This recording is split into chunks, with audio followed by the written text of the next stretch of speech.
शीतला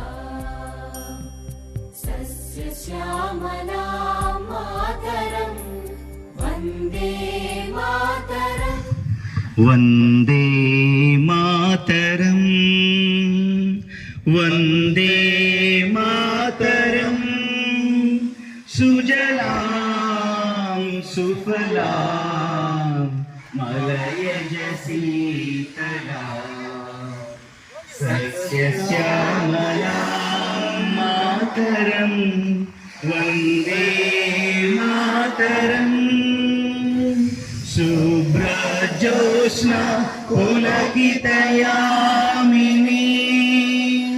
पुल्लकुसुमिता द्रुमदलशोभिनी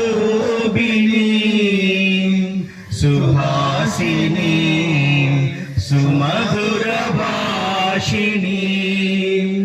सुखदां वरदां मातरं वन्दे मातरं वन्दे मातरं कोटि कोटि कंठ कलकल निनाद करले कोटि कोटि भुजई धृत कर करवाले अबला के नो माये तो बोले बहुबल धारिणी नमामि तारिणी विपुदल वारिणी मातरं वन्दे मातरं तुमि विद्या तुमि धर्मा तुमि हृदि तुमि मर्मा त्वं हि प्राणाः शरीरे बहुते तुमि मा शक्ति हृदये तुमि मा भक्ति तुम्हारे प्रतिमा घड़ी मंदिरे मंदिरे वन्दे मातरं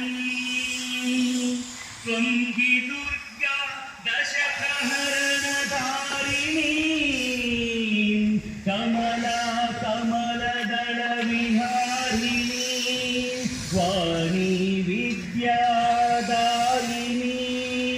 नमामि त्वां नमामि कमलाम् अमलाम् अतुलां सुजलां सुफलां मातरं वन्दे मातरं श्यामलां सरलां सुस्मितां भूषितां धरणीं भरणीं मातरं वन्दे मातरं वन्दे मातरं వెరీ గుడ్ సారు మనకు రెండు చరణాలే తెలుసు, మనం అదే పాడుతుంటాం. కానీ వందే మాతరం గేయంలో ఉన్నటువంటి మిగతా చరణాలను కూడా సారు అత్యంత రాగయుక్తంగా నాకు తెలిసి చాలా తక్కువ చోట్ల గేయం మొత్తం ఆలపించి ఉంటారు. Thank you sir, thank you so much. ఒక 2 నిమిషాలు మరి ఈరోజు ప్రత్యేకత గురించి మేడం గారు ఆల్రెడీ చెప్పారు ప్రేయర్లో. మరి నవంబర్ 7, 1875న మొట్టమొదటిసారిగా ఈ వందే మాతరం గేయాన్ని ఆలపించడం జరిగింది. మరి ఆ రోజు నుంచి ఈ రోజుకి దాదాపు కరెక్ట్గా 150 సంవత్సరాలు పూర్తయిన సందర్భంగా ఈరోజు దేశం అంతా కూడా ఆసేతు హిమాచలం ఈ గేయాన్ని ఆలపించాలని కేంద్ర ప్రభుత్వం నిర్ణయించడం, దానికి అనుగుణంగా రాష్ట్ర ప్రభుత్వాలు కూడా ఆదేశాలు ఇవ్వడం జరిగింది. అందులో భాగంగా మనం ఈ కార్యక్రమాన్ని నిర్వహించుకుంటున్నాం. మరి వందే మాతరం అంటే మనం భారతమాతని ప్రతిరోజు నమస్కరించుకుంటూ, భారతమాతని స్మరించుకుంటూ, దేశభక్తిని పెంపొందించుకొని ఈ దేశం కోసం ఎంతో మంది ప్రాణాల త్యాగాలు చేసి ఈరోజు మనకి స్వాతంత్రాన్ని అర్పించారు. ఒకప్పుడు స్వాతంత్ర ఉద్యమంలో కూడా ఈ వందే మాతరం అనేటువంటి గేయం ప్రజలందరినీ ఉత్తేజితులు చేసి దేశం అంతా కూడా పెద్ద ఎత్తున ఉద్యమం జరగడానికి వందే మాతరం గేయం నాంది పలికినట్లుగా చెప్పుకుంటాం. 1905 సంవత్సరంలో మరి అప్పటి బ్రిటిష్ అధిపతి లార్డ్ కర్జన్ బెంగాల్ని విభజించడం జరిగింది. దానికి వ్యతిరేకంగా వందే మాతరం ఉద్యమం బెంగాల్లో ప్రారంభమై దేశం అంతా కూడా దావారణంలో వ్యాపించి అదొక స్ఫూర్తిని రగిలించింది. బ్రిటిష్ వారు హిందూ ముస్లింల్ని సపరేట్ చేసేటువంటి ఉద్దేశంతో బెంగాల్ విభజన చేశారు. మనుషుల్ని వేరు చేసి మన మధ్య వైషమ్యాలు సృష్టించి వాళ్ళు పబ్బం గడుపుకోవాలనేటువంటి ప్రయత్నం ఏదైతే ఉందో దాన్ని దేశం అంతా కూడా ముక్త కంఠంతో ఖండించి వందే మాతరాన్ని ఒక ఉద్యమ రూపంలో దేశవ్యాప్తంగా ఆచరించి ఆ రోజు మనం మన యొక్క నిరసనని తెలియజేయడం జరిగింది. సో బంకిం చంద్ర చటర్జీ గారు రూపొందించినటువంటి ఈ వందే మాతరం గేయాన్ని మరి స్వాతంత్రం వచ్చిన తర్వాత దాన్ని జాతీయ గీతంగా మనం ప్రతిరోజు జనగణమన ఏ విధంగా అయితే పాడుతున్నామో అదే విధంగా జాతీయ గేయంగా వందే మాతరం గేయాన్ని ప్రతిరోజు ఆలపించాలని చెప్పేసి మరి దాన్ని మన జాతీయ గేయంగా అనౌన్స్ చేయడం జరిగిందనమాట.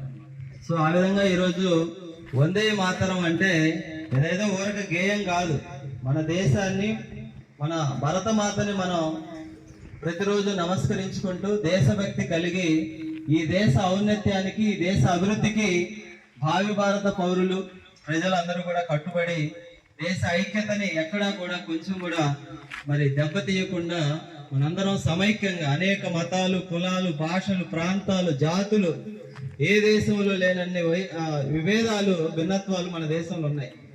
అయినా కూడా మనం భిన్నత్వంలో ఏకత్వం అనేటువంటి యూనిటీ ఇన్ డైవర్సిటీ అనే కాన్సెప్ట్ తీసుకొని మనం రాజ్యాంగంలోనే సెక్యులరిజం అనేవి తీసుకోవడం, అట్లాగే దానికి అనుగుణంగా మరి ప్రభుత్వాలు పనిచేయడం, అన్ని మతాలకి మరి అన్ని రకాల సౌకర్యాలు అట్లాగే అవకాశాలను కల్పించడం అనేటువంటిది మన దేశంలో చూస్తున్నాం.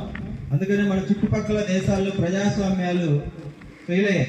ఇటు నేపాల్ చూసినా, బంగ్లాదేశ్ చూసినా, పాకిస్తాన్ చూసినా, ఆఫ్ఘనిస్తాన్ చూసినా, మన చుట్టుపక్కల ఉన్నటువంటి ఏ దేశంలో కూడా సరైనటువంటి ప్రజాస్వామ్య విధానం లేదు. కానీ భారతదేశం ప్రపంచంలోని అతిపెద్ద ప్రజాస్వామ్య దేశంగా తన ముద్రను కొనసాగిస్తూ వస్తుంది. దానికి కారణం ఏంటంటే మన రాజ్యాంగ నిర్మాతల యొక్క ముందు చూపు అని చెప్పేసి ఖచ్చితంగా చెప్పొచ్చు. అట్లాగే ప్రభుత్వంలో ఉన్నటువంటి వ్యక్తులు కూడా ఏదైతే రాజ్యాంగం ఉందో దాన్ని ఒక భగవద్గీత లాగా, బైబిల్ లాగా, ఖురాన్ లాగా భావించి అందులో ఉన్నటువంటి సూత్రాలకి ఏవైతే ప్రిన్సిపల్స్ ఉన్నాయో, వాటికి రూల్స్ ఉన్నాయో వాటికి బద్దులై ప్రభుత్వాలను ముందుకు నడపడం వల్ల ఈరోజు ప్రజాస్వామ్యం అనేటువంటిది చెక్కు చెదరకుండా ఉందని చెప్పేసి సందర్భంగా మీకు తెలియజేస్తూ, సో మీరందరూ భావి భారత పౌరులుగా, భారతీయులుగా మనందరం గర్వపడాలా. భారతదేశం పట్ల మనం దేశభక్తిని కలిగి ఉండి మన దేశం యొక్క ఔన్నత్యాన్ని పెంచడానికి మీరందరూ భవిష్యత్తులో పాటుపడాలని, ఆ దిశగా మీరందరూ బాగా చదువుకొని ఉన్నతంగా ఎదగాలని చెప్పేసి కోరుకుంటూ ఈ అవకాశం ఇచ్చినటువంటి స్టాఫ్ అందరికీ కూడా ధన్యవాదాలు తెలియజేస్తూ ముగిస్తున్నాం. Thank you sir.